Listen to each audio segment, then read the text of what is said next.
যার পাশে শত শত ক্ষুধার্ত ক্রিয়েচার আর হাতে মাত্র কয়েক রাউন্ড গুলি।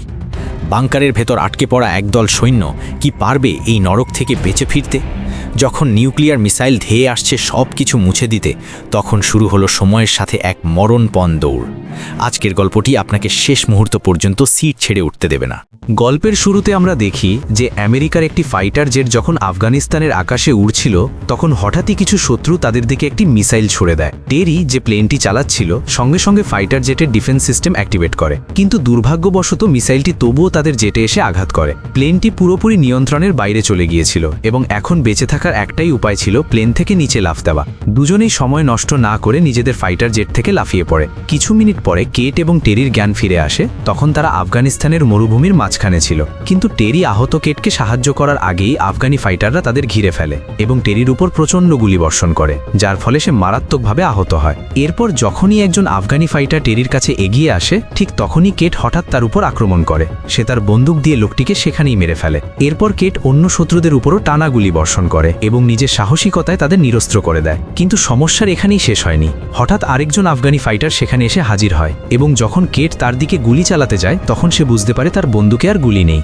বাধ্য হয়ে সে সেখান থেকে পালানোর কথা ভাবে, কিন্তু শত্রুর হাতে মারা যাওয়ার আগে টেরি সাহস জোগাড় করে সেই আফগানি ফাইটারকে গুলি করে মেরে ফেলে। এই সাহসিকতার পর টেরি তার শেষ নিঃশ্বাস গুনছিল। এই ঘটনার কারণে কেট পুরোপুরি ভেঙে পড়ে। সে তার সঙ্গীর কাছে গেলে টেরি তার কাছে ক্ষমা চায়, কারণ সে তাদের দুজনকে সেই বিপদ থেকে বের করতে পারেনি। এটা শুনে কেটের চোখে পানি চলে আসে। এখন তার একটাই লক্ষ্য, যে কোনোভাবে রেস্কিউ টিমের সঙ্গে যোগাযোগ করা। অন্যদিকে বাকি আফগানি ফাইটাররা দেখে যে তাদের লিডার এখনও বেঁচে আছে। পাশাপাশি তারা এটাও জানতে পারে যে আমেরিকান সৈন্যরা সেখান থেকে পালিয়ে গেছে। কিছুক্ষণ হাঁটার পর কেট দূর থেকে শত্রুদের গাড়ির একটি বড় কনভয় দেখতে পায়, যারা পুরো এলাকাকে ঘিরে রেখেছে। কেট সঙ্গে সঙ্গে সিদ্ধান্ত নেয় যে এখানে থাকা বিপজ্জনক, তাই সে লুকানোর জন্য কাছের একটি বাংকারের দিকে দৌড় দেয়। কিন্তু বাংকারে পৌঁছানোর আগেই শত্রুরা তাকে দেখে ফেলে এবং তার উপর প্রচণ্ড গুলিবর্ষণ শুরু করে। তাদের লিডার তো কেটের উপর একটি মিসাইলও ছুড়ে দেয়, কিন্তু সে কোনোভাবে বেঁচে যায়। তারপর ধোঁয়া পরিষ্কার হতেই কেট দেখল যে বিস্ফোরণের কারণে বাংকারের দরজা খুলে গেছে। এখন কেট এক সেকেন্ডও নষ্ট না করে বাংকারের ভেতরে ঢুকে গেল। ঠিক তখনই এক শত্রু তার পেছন পেছন দরজা পর্যন্ত চলে এলো। তখন কেট তার পিস্তল দিয়ে তাকে গুলি করে মেরে ফেলল। যাই হোক, এরপরে কেট দেখল যে সে এমন কিছু সিঁড়ির সামনে দাঁড়িয়ে আছে যা হয়তো শত শত মিটার গভীর, কিন্তু তার কাছে আর কোনো উপায় ছিল না। তাই সে নিচে নামার সিদ্ধান্ত নিল। সে কিছুই বুঝতে পারছিল না যে এটা কেমন জায়গা, তবুও সে ধীরে ধীরে সামনে এগোচ্ছিল। তখনই পেছন থেকে সে শত্রুদের আসার শব্দ শুনতে পেল। তাই বাইরে যাওয়ার রাস্তা খুঁজতে গিয়ে কেট আরও ভেতরে চলে গেল। তারপর যখন সে বাংকারের এক অংশে পৌঁছালো, তখন সে খুব বাজে একটা গন্ধ পেল এবং একটু সামনে গিয়ে তার চোখের সামনে যে ভয়ঙ্কর দৃশ্যটি এলো তা দেখে সে খুব ভয় পেয়ে গেল। আসলে সেখানে কারো লাশ খুব খারাপ অবস্থায় পড়েছিল। শুধু তাই নয়, কেট সেখানে একটি রহস্যময় ডিভাইসও খুঁজে পেল, যার সাথে অনেক কাগজপত্র এবং রেকর্ডস ছিল, যেগুলোতে এখানে চলা ভয়ঙ্কর এক্সপেরিমেন্টগুলোর সম্পর্কে লেখা ছিল। ঠিক তখনই হঠাৎ সে শত্রুদের আসার শব্দ শুনতে পেল। তাই কেট সঙ্গে সঙ্গে তার লাইট স্টিক দূরে ছুঁড়ে ফেলে একটি বড় পিলারের পেছনে লুকিয়ে পড়ল। ঠিক সেই সময় আফগানি ফাইটারদের একজন জেনারেটর চালু করে দিল, যার ফলে চারপাশে আলো ছড়িয়ে পড়ল এবং তখনই এক ভয়ঙ্কর রহস্যের পর্দা ফাঁস হয়ে গেল। আসলে সেখানে শত শত ক্যাপসুল ছিল, যেগুলোর ভেতরে মানুষের লাশ বন্ধ করে রাখা হয়েছিল। এখন যখন শত্রুদের মনোযোগ একটু সরল, তখন সেই সুযোগের ফায়দা তুলে কেট তার ফাইটিং স্কিল ব্যবহার করে হঠাৎ তাদের মধ্যে একজনের বন্দুক ছিনিয়ে নিল। কেটকে দেখামাত্র আফগানিরা একের পর এক তার উপর গুলি চালাতে শুরু করলো, যার কারণে একটি ক্যাপসুল ভেঙে গেল এবং তার ভেতরে রাখা লাশ মাটিতে পড়ে গেল। এখন নিজের প্রাণ বাঁচানোর জন্য কেট কাছেই থাকা একটি হ্যাচ দিয়ে নিচে নেমে গেল। যখন তাদের লিডার দেখল যে কেট সুড়ঙ্গে ঢুকে গেছে, তখন সে তার লোকদের তাকে অনুসরণ করার আদেশ দিল, যাতে তাকে চারদিক থেকে ঘিরে ফেলা যায়। তারপর সে চিৎকার করে আরেকজনকে সেখানেই থাকতে বলল, যাতে কেট যদি ফিরে আসে তবুও সে বাঁচতে না পারে। সেই লোকটি নিজের জায়গায় দাঁড়িয়ে ধীরে ধীরে সেই লাশের দিকে এগোচ্ছিল, যা ক্যাপসুল থেকে পড়ে গিয়েছিল। ওদিকে কেট কোনো শব্দ না করে সুড়ঙ্গের ভেতরে হামাগুড়ি দিয়ে এগিয়ে যাচ্ছিল। ঠিক তখনই যখন এক শত্রু হ্যাচটি পরীক্ষা করতে এলো, কেট একদম পাথরের মতো স্থির হয়ে দাঁড়িয়ে গেল। এই সময় যে লোকটা পাহারা দিচ্ছিল, সে ভাবল যে পড়ে থাকা লাশগুলোকে একটা পর্দা দিয়ে ঢেকে দেয়। তার একদমই ধারণা ছিল না যে তাদের মধ্যে একজন ক্রিচার এখনও জীবিত ছিল, আর সামলানোর আগেই সেই ক্রিচারটা তার ওপর আক্রমণ করে বসে। ঠিক সেই মুহূর্তে কেট কোনোভাবে এমার্জেন্সি এক্সিটের সিঁড়ি পর্যন্ত পৌঁছে যায়, কিন্তু তখনই আফগানদের লিডার মালিক তার সামনে এসে দাঁড়ায় এদিকে আরেক ফাইটার তার সাথীর লাশ দেখতে পায়, যাকে সেই ভয়ঙ্কর ক্রিচার ছিঁড়ে ছিঁড়ে খাচ্ছিল। এখন সে ভয়ে চিৎকার করে তার সর্দারকে সাহায্যের জন্য ডাকতে থাকে। এই সুযোগের ফায়দা তুলে কেট তার ফ্লেয়ার গান দিয়ে ওই লোকটার বুকে গুলি চালায়। তারপর সাথে সাথেই সে মাটিতে পড়ে থাকা শত্রুর রাইফেল তুলে নিয়ে একে একে সবাইকে মেরে ফেলে। এর পরপরই কেট সেখানে একটা গ্রেনেড ঝরে দেয় এবং সিঁড়ি বেয়ে উপরে উঠতে শুরু করে। তারপর কেট যখন উপরে পৌঁছাতে যাচ্ছিল, হঠাৎ এক আফগান তার পা ধরে তাকে টেনে নিচে নামিয়ে ফেলে। কেট সামলানোর আগেই ওই লোকটার মুখের উপর সেই ভয়ঙ্কর ক্রিচার ঝাঁপিয়ে পড়ে এবং তাকে গিলে খাওয়ার চেষ্টা করতে থাকে। এটা দেখে কেট ভীষণভাবে ভয় পেয়ে যায় এবং বাইরের দিকে দৌড়াতে শুরু করে। ক্রিচারটা তাকে ধরার চেষ্টা করে, কিন্তু কেট কোনোভাবে বাংকার থেকে বেরিয়ে যেতে সক্ষম হয়। এখন এই ক্রিচারটাকে ভেতরেই বন্দি করে রাখার জন্য কেট বাংকারের দরজাটা চেন দিয়ে বন্ধ করে দেয়। কিন্তু সে যখন সেখান থেকে বেরোতে যাচ্ছিল, তখনই আরেকজন শত্রু তার সামনে এসে দাঁড়ায়। কিন্তু যখন ওই লোকটা দেখে যে ক্রিচারটা বাংকার থেকে বেরিয়ে আসার চেষ্টা করছে, তখন সে ভয়ে সেখান থেকে পালিয়ে যায়। তখন কেটও নিজের প্রাণ বাঁচিয়ে সেখান থেকে পালিয়ে যায়। কিন্তু কিছু দূর যাওয়ার পর তার গভীর আঘাতের কারণে সে মাটিতে পড়ে যায়। এই যন্ত্রণা সহ্য করে সামনে এগিয়ে যাওয়ার জন্য সে ওষুধের সাহায্য নেয়। তারপর কিছু দূর যাওয়ার পর হঠাৎই সৈন্যদের একটি গাড়ি এসে তার সাথে ধাক্কা খায়। সৈন্যরা বুঝতে পারে যে সে তাদেরই সঙ্গী। তখন তারা দ্রুত তার সাহায্যের জন্য ছুটে আসে। এর পরের দিন কেটকে আর্মি ক্যাম্পে নিয়ে যাওয়া হয়। সেখানে তার দেখা হয় মেজর রয়ের সাথে। কেট তাকে বোঝানোর চেষ্টা করে যে ওই বাংকারের ভেতরে খুবই ভয়ঙ্কর কিছু ঘটছে, কিন্তু রয় তার কথায় বিশ্বাস করে না। সে বলে যুদ্ধের পর থেকে পরিস্থিতি অনেক খারাপ হয়ে গেছে, তাই এই মুহূর্তে তাদের পুরো মনোযোগ মূল মিশনের ওপর থাকা উচিত। রাগের মাথায় কেট সেই ভয়ঙ্কর ক্রিচারের ব্যাপারে বিস্তারিতভাবে বলতে শুরু করে, যাকে সে পালানোর সময় দেখেছিল।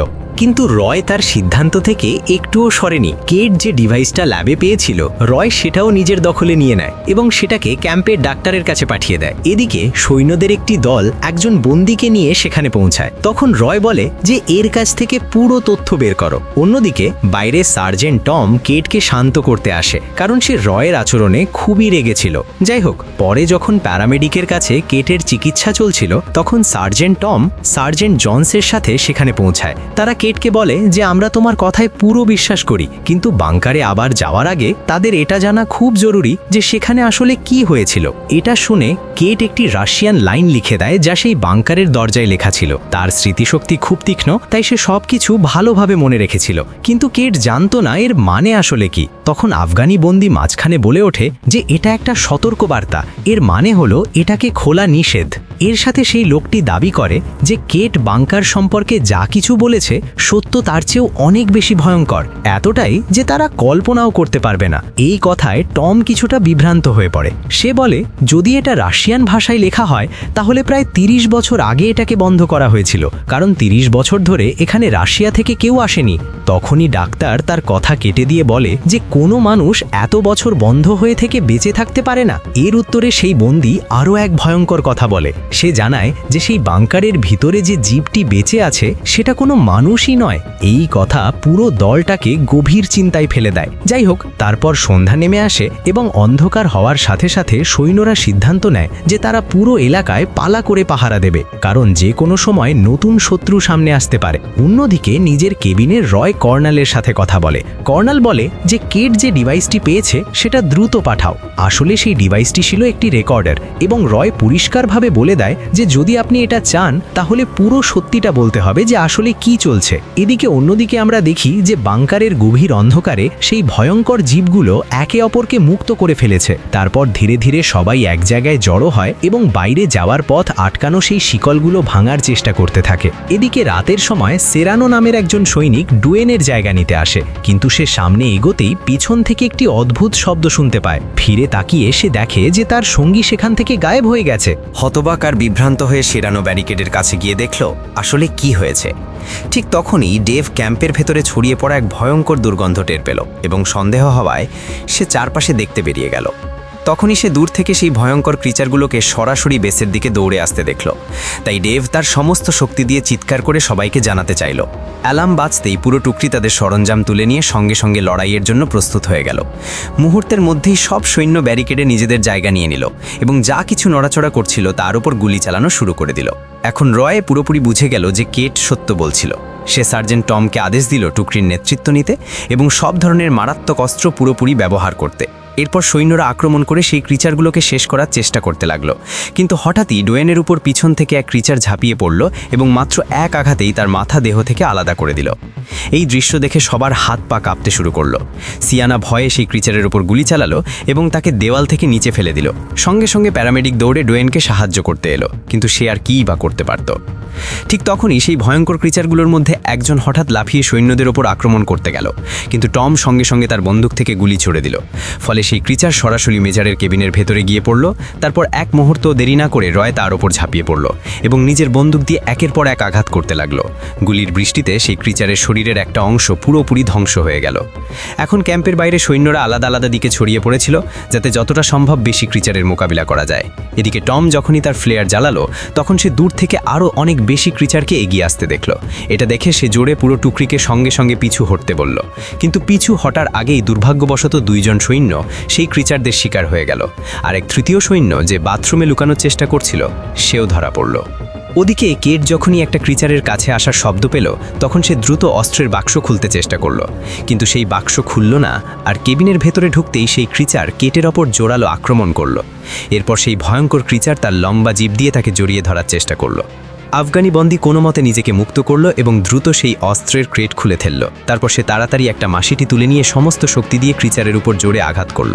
এতে সেই ক্রিচার মাটিতে পড়ে গেল, আর কেট কখনো রাগে তার উপর একের পর এক আঘাত করে যাচ্ছিল। ওদিকে ক্যাম্পের বাইরে পুরোপুরি বিশৃঙ্খলা ছড়িয়ে পড়েছিল। একজন সৈনিক তার মেশিন গান দিয়ে অবিরাময় ক্রিচারগুলোর ওপর আক্রমণ করছিল, কিন্তু সুযোগ পেয়েই একটি ক্রিচার তাকেও মেরে ফেলল। এরপর সেই ভারী বন্দুকটি গুলি ছুড়তে ছুড়তে নিজে নিজেই ঘুরতে শুরু করলো এবং গুলিগুলো সোজা ফুয়েল ক্যানের গায়ে গিয়ে লাগলো। পরের মুহূর্তেই পুরো ক্যাম্পে এক ভয়ঙ্কর বিস্ফোরণ ঘটে গেল এবং সেই বিস্ফোরণের পর সৈনিকরা দেখল যে একটি ক্রিচার ঠিক তাদের সামনে দাঁড়িয়ে আছে। তখন সবাই মিলে শেষ পর্যন্ত তাকে মেরে ফেলল। ঠিক সেই মুহূর্তে মেজর দেখলেন যে তার বন্দুকের গুলি শেষ হয়ে গেছে। তিনি কিছু করার আগেই একটি ক্রিচার তার উপর ভয়ঙ্করভাবে হামলা করে বসে। তখন গেট এবং আফগান বন্দীকে নিয়ে বাকি সৈনিকরা দ্রুত ব্যারিকেডের দিকে দৌড়ে গেল। সাথে সাথে জনস তৎক্ষণাৎ বন্দীকে নিজের কবজায় নিয়ে নিল। হঠাৎ নেমে আসা নিস্তব্ধতা অনুভব করেই টম বুঝে গেল যে এখানে থাকা এখন বিপজ্জনক। সে সিয়ানাকে সঙ্গে সঙ্গে অস্ত্রের বেসের দিকে দৌড়াতে আদেশ দিল, আর সে নিজে প্যারামেডিককে নিয়ে মেজরকে খুঁজতে বেরোলো। কেবিনে পৌঁছতেই এক সৈনিক সেই ক্রিচারের দিকে একটি স্টান গ্রেনেড ছুড়ে দিল এবং সেই সুযোগ কাজে লাগিয়ে রয় তার বেসবল ব্যাট তুলে নিয়ে জোরে আঘাত করে ক্রিচারটিকে ফেলে দিল। এরপর সবাই মিলে তাদের সিনিয়র অফিসারকে বাঁচিয়ে তাকে আর্মারিতে নিয়ে গেল। সেখানে ডেভ এবং বাকি সৈনিকরা একটি কন্টেনার খোলার চেষ্টা করছিল। এরই মধ্যে সৈনিকরা বড় দলের কাছে ফিরে এলো, কিন্তু হঠাৎ একটি ক্রিচার তাদের ওপর আক্রমণ করে বসল। তখন কেট কন্টেনার থেকে একটি কুঠার তুলে নিয়ে সরাসরি ক্রিচারের পিঠে উঠে গেল। কেট সেই ক্রিচারটিকে অনেকটাই আহত করে দিল। এরপর টম এগিয়ে এসে তাকে পুরোপুরি শেষ করে দিল। তারপর পথ পরিষ্কার হতেই পুরো দল দৌড়ে কন্টেনারের ভেতরে ঢুকে পড়ল। দরজা বন্ধ করার পর তারা কিছুক্ষণ বিশ্রাম নিল এবং তারপর পরবর্তী কী করা উচিত তা ভাবতে লাগলো। সকাল হলে সৈনিকরা কন্টেনারের দরজা খুলে ক্যাম্পের পরিস্থিতি দেখতে গেল এবং চোখের সামনে সেই দৃশ্য দেখে তারা হতবাক হয়ে গেল। আসলে সেখানে না কোনো ক্রিচার ছিল, না কোনো মৃত সৈনিকের লাশ। কিছুক্ষণ খোঁজাখুঁজির পর তারা অবশেষে একটি ক্রিচারের লাশ পেল। তখন সবাই মিলে সেটিকে ভালোভাবে পরীক্ষা করতে লাগলো, যাতে বোঝা যায় এই ভয়ঙ্কর ক্রিচারের রহস্য কী। তদন্তের সময় ডক্টর উইলস জানতে পারলেন যে এই ক্রিচারগুলো তাদের দাঁত ভেতরে বাইরে করতে পারে। তাদের চামড়া অত্যন্ত পুরু, আর অবাক করার মতো বিষয় হলো তাদের শরীরের অনেক অঙ্গ মানুষের মতো ছিল। শুধু তাই নয়, তাদের দল এটাও বুঝতে পারল যে এই ক্রিচারগুলোর সবচেয়ে বড় দুর্বলতা হলো সূর্যের আলো। তাদের ডিএনএ পুরোপুরি বদলে গেছে, তাই সূর্যের আলো তাদের ওপর সরাসরি প্রভাব ফেলে। এরই মধ্যে মেজর জানালেন যে কর্নেলের সঙ্গে কথোপকথনের সময় তিনি একটি বিশেষ তথ্য পেয়েছিলেন। তখন তিনি কেটের কাছে ক্ষমাও চাইলেন, কারণ শুরুতে তিনি তার কথা বিশ্বাস করেননি। এরপর রয় জানাল যে অনেক বছর আগে একটি উল্কাপিণ্ড পৃথিবীতে পড়েছিল। এই এলাকার কাছাকাছি সেটি পড়েছিল, আর সেটি দেখে রাশিয়ান বিজ্ঞানীরা কৌতূহলী হয়ে ওঠেন এবং তারা জানতে চেয়েছিলেন এটি আসলে কী। তদন্তের সময় তারা সেখানে একটি বিশাল স্পেসশিপ খুঁজে পায়, যা পুরোপুরি ধ্বংস হয়ে গিয়েছিল। এখন এলিভেটরটাকে চালু রাখার জন্য ভেল্ক মিলিটারি ভেহিকেলের ভেতরেই থেকে গেল। পরিস্থিতি খুবই খারাপ ছিল, কিন্তু তারপরও সবাই নিচের আন্ডারগ্রাউন্ড এরিয়াতে পৌঁছে গেল। এই সময় মেডিক রেডিয়াতে একটি অ্যালার্ট শুনতে পেল, যেখানে অর্ডার দেওয়া হয়েছিল যে পরবর্তী 20 মিনিটের মধ্যে পুরো এলাকা খালি করতে হবে। তখন ভয় পেয়ে উইলস সাথে সাথে সবাইকে বলল যে আমাদের দ্রুত বের হতে হবে, তাড়াতাড়ি করো। এরপর পুরো দল টমকে খুঁজতে বের হয়ে পড়ল। আর ডেভ এলিভেটরের নিরাপত্তার জন্য নিজের জায়গাতেই থেকে গেল। ওদিকে টম কোনোভাবে নিজের পকেটে থাকা ছুরিটা ব্যবহার করে সেই ক্রিচারটাকে মেরে ফেলল, যে তাকে বন্দি করে রেখেছিল। মুক্ত হতেই সে তার সঙ্গীদের খুঁজতে বের হয়ে পড়ল। যখন বাকি সবাই বাংকারের ল্যাবে পৌঁছালো, তখন সেখানকার দৃশ্য দেখে সবাই স্তব্ধ হয়ে গেল। চারদিকে সেই লোকদের লাশ ছড়িয়েছিল, যাদের ক্রিচাররা মেরে ফেলেছিল। আর তারা যতই সেন্ট্রাল ক্যাপসুলের কাছে এগোতে লাগলো, ততই তাদের সামনে আরও ভয়ঙ্কর দৃশ্য ফুটে উঠল।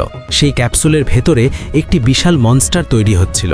এই সময় টমের ওপর পেছন থেকে একটি ক্রিচার হঠাৎ আক্রমণ করল, কিন্তু কেটের আওয়াজ শুনেই সে সঙ্গে সঙ্গে ল্যাবের দিকে দৌড়ে গেল, যেখানে তার সঙ্গীরা তাদের অস্ত্র দিয়ে সেই ক্রিচারটাকে মেরে ফেলল। ঠিক তখনই ভেলক্স দেখল যে অনেক আফগান সেই বাংকারটাকে ঘিরে ফেলেছে। সে সাথে সাথে ভেহিকালের ওপরে লাগানো অস্ত্রে উঠে পড়ল এবং থেমে না থেকে তাদের ওপর গুলি চালাতে শুরু করল, যাতে বিপদকে দূরে রাখা যায়। ওদিকে এলিভেটরের কাছে ডেভ অনেকগুলো ক্রিচারের মধ্যে ঘিরে পড়েছিল। তাদের ওপর গুলি চালাতে চালাতে সে ইমার্জেন্সি অ্যালার্মও চালু করে দিল। এখনও পর্যন্ত কেট বুঝে গিয়েছিল যে মনস্টাররা তাদের ফাঁসানোর জন্য ফাঁদ পেতেছে। সে সাথে সাথে গ্রুপকে বলল যে আমাদের দ্রুত এখান থেকে বের হতে হবে। তারপর তারা পিছু হটে দরজাটা বন্ধ করে দিল। কিন্তু জনস বুঝে গিয়েছিল যে ক্রিচাররা ক্র্যাঙ্ক ঘুরিয়ে দরজা খুলতে পারে, তাই সে পুরো শক্তি দিয়ে ক্র্যাঙ্কটা ধরে রাখল এবং তার সঙ্গীদের বলল যেন তারা সবাই সেখান থেকে বেরিয়ে যায়, আর সে নিজে শত্রুদের থামানোর জন্য পিছনে রয়ে গেল। ওদিকে বাইরে ভিসের বন্দুকের গুলি শেষ হয়ে গিয়েছিল। সে দ্রুত রিলোড করার চেষ্টা করছিল, কিন্তু তার একদমই ধারণা ছিল না যে একজন আফগান ঠিক তার নিচেই ছিল। এদিকে বাংকার থেকে বের হবার সময় সিয়ানার কানে পেছন থেকে একটি ভয়ঙ্কর গর্জন শোনা গেল। সে নিজেই সেখানে থেমে গেল, যাতে তার বাকি সঙ্গীরা নিরাপদে এক্সিট পর্যন্ত পৌঁছতে পারে। অল্প সময়ের মধ্যেই পুরো দল এলিভেটর পর্যন্ত পৌঁছে গিয়েছিল। কিন্তু যখন টম বুঝতে পারল যে সিয়ানা তাদের সাথে নেই, তখন সে সাথে সাথে তাকে বাঁচানোর সিদ্ধান্ত নিল। সে বাকি সবাইকে অর্ডার দিল যে যদি আমি 5 মিনিটের মধ্যে বাইরে না আসি, তাহলে সব বোমা অ্যাক্টিভেট করে সেখান থেকে বেরিয়ে যেও। আর ওদিকে সিয়ানার ওপর হঠাৎ একটি ক্রিচার আক্রমণ করে ফেলে। অন্যদিকে জন এই সব কিছুতে ভীষণ ক্লান্ত হয়ে পড়েছিল। সে দরজা থেকে সরে গিয়ে নিজের ডেটোনেটর বের করে এবং নিজের বন্ধুদের বাঁচানোর জন্য নিজেকে উৎসর্গ করে দেয়। এই ভয়ঙ্কর বিস্ফোরণে তার আশেপাশে থাকা সব মিউটেন্ট ধ্বংস হয়ে যায়। বিস্ফোরণের শব্দ শুনেই টম বুঝে যায় যে সেখানে থাকা মানে মৃত্যুকে ডেকে আনা। সে সঙ্গে সঙ্গে সেখান থেকে পালানোর সিদ্ধান্ত নেয়। অন্যদিকে বাইরে একজন আফগান প্যারামেডিকের ওপর আক্রমণ করে। সে তার ছুরি দিয়ে উইলক্সকে মারতে যাচ্ছিল, কিন্তু সে কোনোভাবে নিজের প্রাণ বাঁচিয়ে ফেলে। তারপর প্রতিটি শত্রুর সঙ্গে সাহসের সঙ্গে লড়াই করতে করতে সে ক্যান অ্যাক্টিভেট করে, যাতে পুরো গ্রুপকে ওপরে টেনে তোলা যায়। কিন্তু সমস্যা ছিল যে বিস্ফোরণের কারণে মেকানিজমের একটি অংশ নষ্ট হয়ে গিয়েছিল, যার ফলে গাড়িটি সামনের দিকে চলতে শুরু করে। উইলস ভয় পেয়ে গাড়িটিকে থামানোর জন্য সর্বোচ্চ চেষ্টা করতে থাকে। অন্যদিকে এলিভেটরের ভিতরে কেট, কবির এবং ডেভ একসাথে মিলিত হয়ে ডজনখানেক ক্রিচারের সঙ্গে লড়াই করছিল।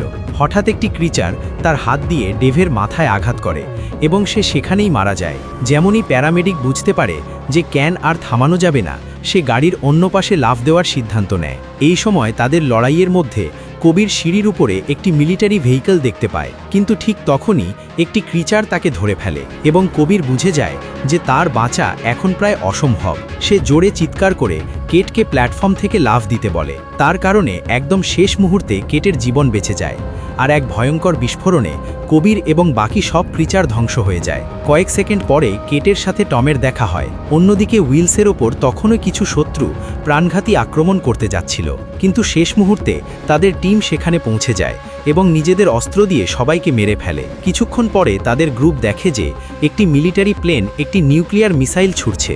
তখন তারা দ্রুত একটি গাড়িতে উঠে সেখান থেকে পালানোর চেষ্টা করে। শেষ পর্যন্ত একটি বিশাল বোমা মাটিতে পড়ে এবং মরুভূমির কয়েক কিলোমিটার এলাকা সম্পূর্ণ ধ্বংস হয়ে যায়।